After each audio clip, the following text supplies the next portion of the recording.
Welcome to everyone here. Today I'm going to briefly speak with you regarding some very critical elements regarding the mode of operation as you embark on your educational journey here at Texas A&M University Commerce. My name is Dr. Andrea Graham. I am this as Associate Dean, but I just recently became the Interim Dean for the College of Science and Engineering. And some of the areas that I am involved with, that some of you may be involved with, are engineering and technology, as well as computer science and information systems. But wherever you lie, or whatever your major focus will be at the university, all of this applies to you, okay? And so I just wanted to go over a few elements, specifically on academic dishonesty, as well as email and phone etiquette. So what is academic integrity? So many of you are coming from different facets or different other universities from different places. And I know that all universities have a standard of what we call excellence, or a standard of integrity, right? All of us want to mold your knowledge, mold your understanding. And critical to that is when you're performing your work and doing your assignments, that the work comes from you. We know that there is a lot of information out on the internet, but all of that information probably was developed by somebody else. I don't want to know what someone else knows. I want to know what you know. That's what the faculty, that's what we like to see. We want to know what you understand, what you know. So academic integrity it's really a commitment, even in the face of adversity, a stress, to 5 fundamental values: honesty, trust, fairness, respect, and responsibility. From these values, of course, flow principles of behavior that enable the academic communities to translate ideals into action, okay? And that's taken from Ohio State University. And if you see there, I took a quote. I shared a quote but I gave credit to Ohio State University. So that's how they define academic integrity. Ohio State University is a very large institution in the country, in the state of Ohio. Does a lot of research, tier 1 institution. So academic integrity at TAMUC. One of the first things that I admonish all of you to do as newcomers to the university, as your university, is to look up your student code of conduct. Search for it on the website, it's available. Look at the student code of conduct, policies and procedures. You always want to understand how the place you go operates, okay? What are the standards, what are the rules? You want to make sure you're well versed in that. That's no different than if I travel to another country, your country. I want to make sure I understand some of the traditions, some of the cultural, so I make sure that I am abiding by those things that are important to the culture. I want to make sure I understand that. I want to make sure I abide by that. I want to make sure I respect that. And so this is what I'm reading to you here, or what you see here, is taken directly from our policies and procedures. And so undergraduate and graduate students at Texas A&M University Commerce are expected to maintain high standards of integrity and honesty in all of their scholastic work. The faculty, not just the faculty, but the students, but the faculty and staff, we are expected to uphold and support student integrity and honesty by maintaining conditions that encourage and enforce academic honesty. And so not only do our students, students are held to a high standard, but also faculty and staff. Conduct that violates generally accepted standards of academic honesty is defined as academic dishonesty, okay? So we have there, in addition to F1 and J1 international students must comply with our student exchange visitor program regulations related to their visa status. So that's another thing. So not only just scholastic work, but we expect for you to comply and be in compliance at all times. So academic dishonesty also refers to committing or contributing to dishonest acts by those engaged in teaching, learning, research, and related academic activities. And it applies not just to students, but everyone, as I mentioned before. So what do we say? What is academic dishonesty? I gave you some definitions and we talked a little bit about what does our policies say here at the university, but let me give you a few examples that you may have heard or are familiar with, right? In plagiarism, cheating, assisting, and even tampering. So what does all that mean? Okay, the first one probably is the biggest one, right? The most common that we see in academia. And so it's representing the words or ideas of another person or presenting someone else's words, ideas, artistry, or data as one's own, or using one's own previously submitted work. Okay, so plagiarism includes, but is not limited to copying another person's work. That includes unpublished material without appropriate referencing, representing or presenting someone else's opinions and theories as your own, or working jointly on a project and then submitting it as your own personal work. So anytime you use the ideas or the works of another, it is, and you use it as your own without giving proper credit, that is plagiarism. Many people or many students believe this, if it's on the internet, it's free range. No, that is not true. That is not true. It can be as detailed as coding. Okay, if you're a programmer, software programmer, if you're a programmer, and if you go in GitHub, if you go in some of the areas and you take portions of someone else's code that you've seen, that's plagiarism. Okay, that should not be done, and there are consequences to that. Another area, just talking a little bit more about plagiarism, copying. Okay, so copying, that's a violation of academic integrity to present someone else's work as your own. You cannot buy a completed assignment from someone else on the internet. That is very present in society today. There are students that have bought papers. They'll go on, research papers. They'll buy research papers. There are services that sell them. You should not do that. You cannot reuse an assignment, that someone else completed in a previous semester. Some of you may have peers who took classes here already that are here now, and you're taking someone's class that they took, and the assignment may be similar, and they share the information, their paper. They say, "Oh, we did that paper. Let me just give you mine."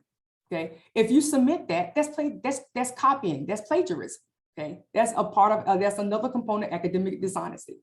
You cannot buy your roommate to complete or pay your roommate to complete your assignment for you. And I will say, what will you gain from that? If someone else is completing your work, you're not gaining anything from it. You cannot crowdsource your assignment either online or in real life. You cannot avail yourself of any of the many other creative ways to get around actually doing the work yourself. A part of the academic journey is the learning process. And if you have someone else doing the work for you, you're not gaining anything from the process, right? That means you're expending money, financial resources, and you're not gaining anything. And so that's something I want you to consider. Another area I said was cheating, and that's use or attempted use of unauthorized materials, information, or study aids, or an act of deceit by which a student attempts to misrepresent mastery of the academic effort or information. And it includes, but not limited to, unauthorized copying or collaboration on a test, using prohibited materials and text, any misuse of an electronic device, any deceptive means to gain academic credit. It is not a secret that many times when professors use textbooks, the publisher publishes or makes available study guides or even solution manuals, right? Professors know that. So a lot of times, it's just assignments, those may not weigh as heavy. However, but sometimes on tests, if I give you a test and your answer, if I can go out on the internet and find that how you answered it is exactly the way something that was published, then I know you cheated, okay? And those things can be easily found out, actually. If the professor or faculty members is student enough, they can find out. We have ways in order to find out if those things are happening. So I highly advise you to study. If you are here to complete a degree and to become versed in a discipline, it is incumbent upon you, if very important, that you put in the effort to learn and to understand the material. That's why you have faculty have office hours for you to come and get a better understanding. They have some, if you're undergrad, they have tutoring for you to get additional work. And even if you do study with your peers who've taken the class, the key is that you gain the understanding so you can do the work. Assisting, okay? So helping another commit an act of academic dishonesty. This includes, but it's not limited to, paying or bribing someone to acquire a test or assignment, buying a term paper, like I mentioned before, or an essay, changing someone's grades or academic records, taking a test, doing an assignment for someone else by any means, including the misuse of an electronic device. Many times, specifically if you have online classes, this is very prevalent in online classes, because one of the things you're not being, you can't be, there's no oversight, right? When you're doing assignments or when you are, specifically if you're taking a test, if I'm not proctoring the test, if the faculty member is not proctoring the test, then you kind of have some freedom.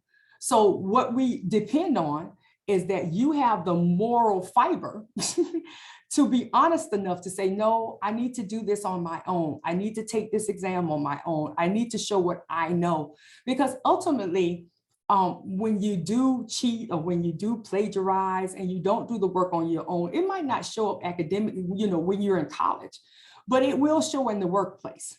It will show when you go out and get that position and you're tasked with doing that assignment on your own. You ended up not understanding and that kind of breezed through or kind of cheating on exam. Oh, that's the very thing that I have to now perform in my job. And so it shows up. And so you want to make sure that you're a student, inversely, and later on an employee of integrity, okay? And sometimes we use the word ethics, right? You want to make sure you have high ethics when it comes to your academic behavior, okay? Fabrication, that's falsification or invention of any information, including but not limited to falsifying research, inventing or exaggerating data, or listing incorrect or fictitious references. We have seen that, we've seen that in many instances. I don't know if you've read articles before where data was exaggerated. There have been many actually policies from medical perspective, in medical journals based on people's work. They use data and they exaggerated the data. It's very damaging when you're dishonest in certain things, those types of things. And so you want to make sure, again, it's all about doing the work. It's all about doing the work, putting in the time to do the work. You don't have to falsify research. If you're under the gun, if you're under pressure to do a paper and you don't quite understand, do some additional reading, ask questions, get to your faculty advisor, get to tutoring, ask the questions so you can gain an understanding. And then we also have tampering. That could be just alternate interfering with evaluation instruments or documents. And some more examples that I will give is copying from another student during an exam. We've seen that before where students turn an exam and the answer, of course, there's an answer, but the process of getting to the answer, they're identical. No two people think alike. Right? None of you, no two people think alike. None of you will approach things the same way. And so you want to make sure you do your own work. Using a crib sheet, doing a closed book exam. If the professor doesn't say you can bring in a sheet, then you shouldn't have a sheet. You shouldn't try to sneak anything in, or you asking to go to the restroom so you can go look on your phone and all of those types of things. Previewing the exam from a test file when the teacher does not permit this and is unaware of the file. If there's an online exam and you happen to get access to and you didn't know, you want to alert the professor. Say, oh my goodness, I got access to that. I don't think I should have it. Presenting a paper copy from a file of purchase and presenting it as original work. I mentioned that before. Please do not buy papers, okay? Do not buy papers. please write. And I know some of you, if you come from a background like I have, I'm an engineer by trade. So a lot of us engineers, computer scientists in the sciences, we don't particularly like to write, but it's incumbent upon you to learn. Learn how to, and that's the way you express your ideas. That is the way you communicate. The oral and written is the way you communicate. And it's important that while you are here in this part of your academic journey, that you perfect that, or that you work on that you hone those types of skills. Faking the results of a laboratory experiment or work, asking for examination content or answers from another student, using material from another student's paper without credit of the other student, working in a group when an assignment was assigned as individual work. And sometimes the professor, let me say this, sometimes the faculty member will allow you to work in groups, and that's fine. You know, a lot of us work in groups, but it's important that you understand how to do the assignment on your own if you had to. I've had situations where we see that we thought there was copying going on. So we called in the student and asked them to verbally walk us through how they how they solved the problem. And so the student could not do that. So conversely, we understood they did not understand what was going on. So it was very plausible that they cheated. Okay, sitting for, take an exam for another student, we won't want to do that. Memorizing questions from an exam in order to create a file for later use. Writing a lab report without performing the experiment. So those are just other examples. Some of them are kind of repetitive, but all of these types of things are important. Those things that you stay away from. I just recommend that you stay away from those types of things. And you know, if you have a question about it, you're like, well, is this cheating? Can I use? If you have a question, that means you probably don't need to do it. Okay, that typically means you probably don't need to do it. So why does academic dishonesty happen? Why do we even go to the measures where we feel like we have to cheat? We feel like we have to plagiarize. There are many reasons why. Some of them is pressure to succeed. You're coming over, some of you are coming here, you're representing your families, you're representing your different places. You have a short time frame in which to complete your degree. And so it's high stakes, right? High stakes. And so you need to get through, you need to make good grades. But again, what's important is that you have to understand this is your academic journey. This is you creating and building your knowledge and your understanding. So it's important that you be able to understand and get what you need, because when you leave here, you're the one performing the task in your position and building your career. You want your careers to be one of high integrity. Stress, overwhelmed. For those of you that will be here, this is a new country, a new culture. It can be stressful. And the first thing you do when you get here is start taking classes. And so one of the things I recommend, and I know all of you wouldn't subscribe to this, don't load up your first semester.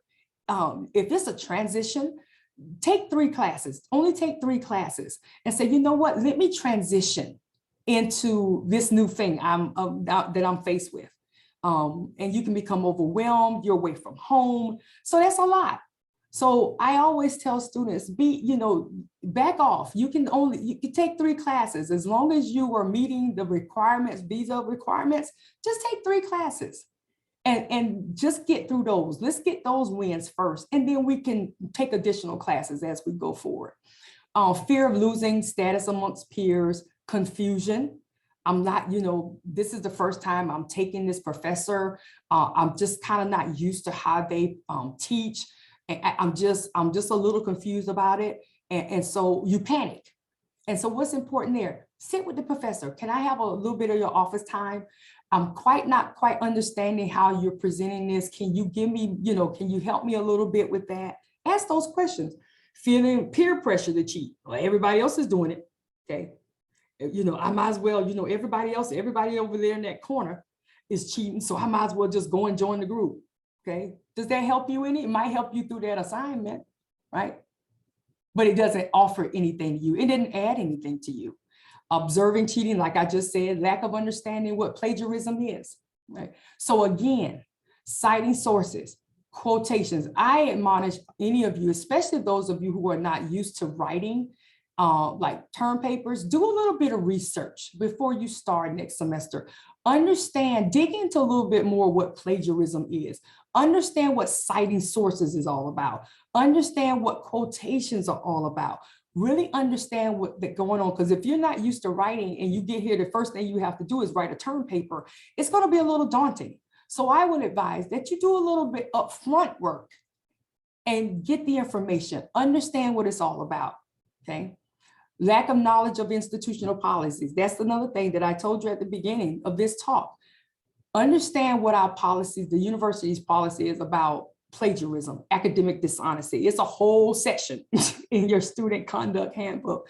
Understand what that's all about, okay? Because I don't want it to happen to you. And then you like, oh, I didn't know that. Understand what it is before you even come. Academic penalty. Consequences may include verbal or written warning. And these are the consequences of academic dishonesty. And I will tell you here at the university that if caught doing anything from an academic dishonesty perspective, plagiarism, cheating, the faculty member is encouraged to report it to the provost's office. And that's an academic official right up under the president. And so we encourage them to report it. And there are several consequences that could ensue. One could be a verbal or written warning, right? Many faculty with that assignment or test that usually just give a zero for that, zero grade for that test or assignment. It could be an academic penalty for the course. They might say you automatically, since that's happening, instead of an A, you automatically get a B or lower. Or some have done an F in the course and usually that doesn't happen on the first occurrence of cheating if you're found cheating. But it has happened. It can happen. Typically what we do is there's a first occurrence, and usually that's where maybe the zero is given on the assignment or the exam. But if it happens again and it's reported again, then it could go as far as an F in the class or removal from the class. So these are, again, some of the, these are two of the procedures, undergraduate academic dishonesty and graduate academic dishonesty, that's available on our website and on the university's website that you can go in and read. And so I would encourage you to do so. Again, anytime you go somewhere new, university, you want to find out, even when you go to store to shop and you say, you know, I wonder what their return policy is.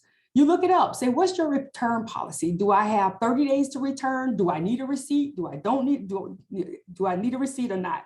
And so you want to make sure you understand the policies and procedures of the institution that you're about to attend. Okay, so do some upfront work before you come and understand what those policies are. So I'm going to switch gears a little bit and talk a little bit about email and phone etiquette. Right now, many of you are trying to register for classes. You're trying to find out information. One of your first resources are people that you come in contact with are like Mariah and Priyagana in the International Student Office. And so they're some of the first people that you're going to call and ask information about. But there are some things I really need, that we really need for you to kind of pay attention to as you operate.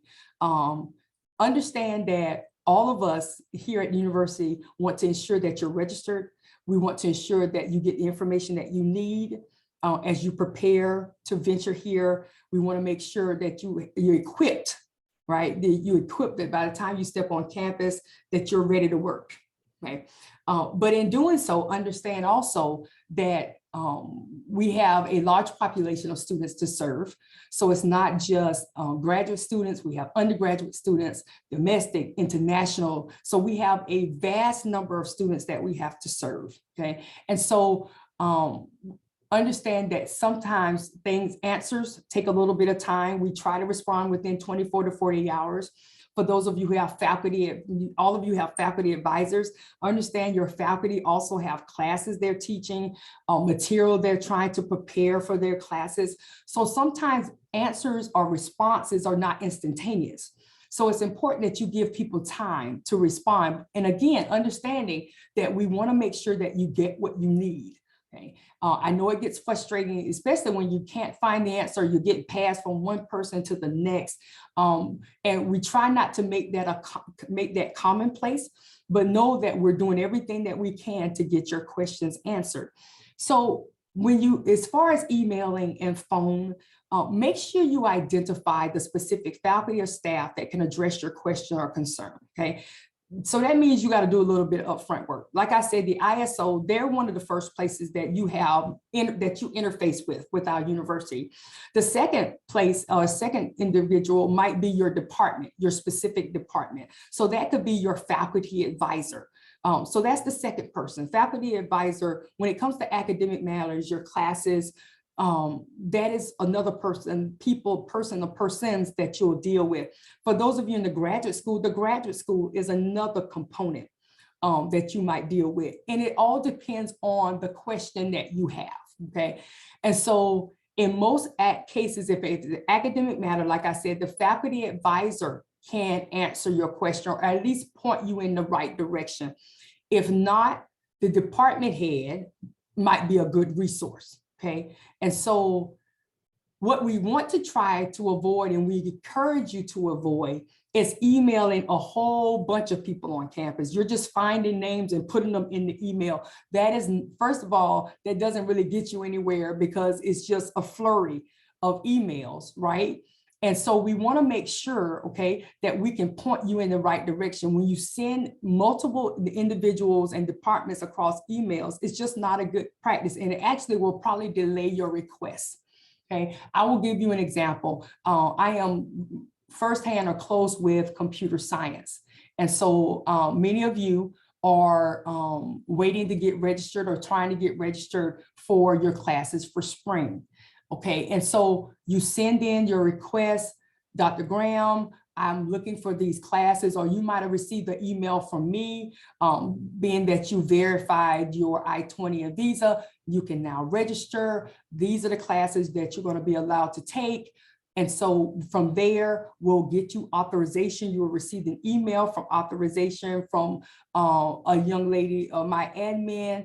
From there, you go forward. Now, if you email me, say, Dr. Graham, I need these classes, I can't register, or you email your advisor, say, I can't register, it's been a day or two, and then you start emailing the provost, you start emailing the registrar's office, you email the president, it will not, again, we are working, we hear you, we are working on your case. We know you need to get registered, but understand we also have an additional 400 students that we're also trying to get registered.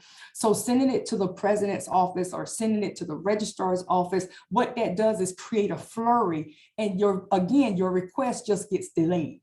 That's what happens, okay? And so it does not bring you to a resolution, okay? And so, and I understand that you're frustrated, but when you try to escalate the matter, okay, because that's what's happening. You're trying to escalate because you're frustrated. And I understand you're frustrated because you're trying to get answers. I'm trying to get in classes. And in this particular case with computer science, those classes you have to get authorized because we want to make sure everyone gets classes. In the past, when classes weren't a hold on classes, many people didn't get classes. And so we want to make sure that you're taken care of. Again, like I said, remember professors are people and they have busy schedules too. So be understanding and respectful of their time, okay, in consideration. We want to make sure you email well in advance, if possible, and avoid emailing at unreasonable hours.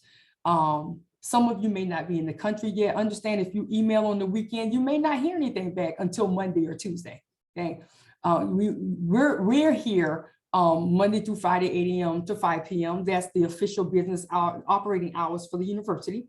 Of course, some faculty may, respond after hours, but again, allow time for responding. During a peak of the registration season, like we're in right now, sometimes there is a delay in response. And that is something we're working on, but give us some time. A lot of times I might respond, say, I've gotten your request, just we understand, we have your request and we'll get to it. We are getting to it. And like I said, give people a decent amount of time to respond. Even if you're calling, Again, if you're calling, you want to limit all the people that you're trying to contact, because everyone can't address your concern, right? So if you have a concern about registration, I have a hold on my account, I'm an undergraduate student, contact your advisor. Okay, that is one of your first resources. Contact your advisor. They'll say, you know, some of them can't tell you what the hold that you have. Some of them can, but contact your advisor. If it's a graduate student, you might want to contact the graduate school if that hold is initiated by the graduate school, so you can get more information. Again, individuals, the president, he can be sympathetic, empathetic, but he can't solve your issue. So many times he'll send it back to the department so they can resolve the issue. And when you email and even call, be specific, or make sure you give details so we can understand what you're trying to address, what you need to be addressed. Provide the sufficient details, your name, your CWID, and really make sure you're clear on what you're seeking and so with that, I don't know, I can open it up for any questions you might have. Again, this was just to bring you information on academic dishonesty, as well as email and phone etiquette as you prepare your journey, your further academic journey. And we are here to help you transition. We're here to help you make sure this is a good experience for each of you. And so again, with that, that's the end of the presentation, and I will open it up for any questions you may have.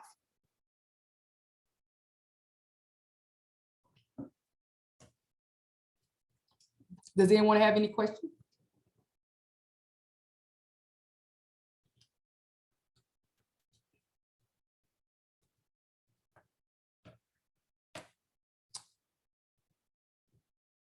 Okay, everyone has it all figured out, I see. That's wonderful. That's wonderful. All right, well, if we don't have any questions, we'll go ahead and in the Zoom, like I said, we recorded this, so we'll send it out to students who were not able to attend. Dr. Graham, thank you for this presentation. I think it's very helpful for our students, so they know what to expect, you know, when they arrive here. If you have any questions after we end the meeting, you can email new@tmuc.edu, and we will help direct you to the right place for any of those questions. All right, and y'all have a wonderful day. Thank you. Thank you.